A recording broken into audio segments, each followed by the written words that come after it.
நடிகர் கிச்சா சுதீப் அவர்கள் நான் இயக்குனர் ஆனது இதனால தான் அப்படின்ற மாதிரியான ஒரு விஷயத்தை தான் வந்து சொல்லி பகிர்ந்திருக்காரு.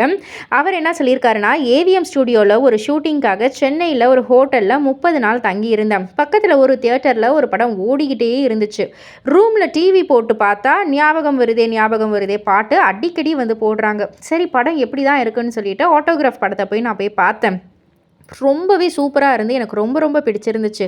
சரி இந்த படத்தை கன்னடத்தில் நம்ம எடுக்கலாம் அப்படின்ற மாதிரி சேரன் சார் கிட்ட வந்து பர்மிஷன் கேட்டு அதை போய் ஒரு டேரக்டர்கிட்டையும் நான் வந்து சொன்னேன். அந்த டேரக்டர் வந்து படத்தை பார்த்துட்டு படத்தில் நிறைய மாற்றம் செய்யணும் அப்படின்னு வந்து சொன்னார். ஒரு டேரக்டர் எடுத்த படத்தை இன்னொரு டேரக்டர் வந்து மாற்றுவது அப்படின்றது வந்து அந்த டேரக்டரை வந்து நம்ம அசிங்கப்படுத்துகிற மாதிரி அப்படின்றதால நானே அந்த படத்தை வந்து டைரக்ட் பண்ணேன். என்ன ஒரு இயக்குனர் ஆக்கியது அந்த ஆட்டோகிராஃப் படம் தான் அப்படின்ற மாதிரி கிச்சா சுதீப் அவர்கள் வந்து சொல்லியிருக்காரு.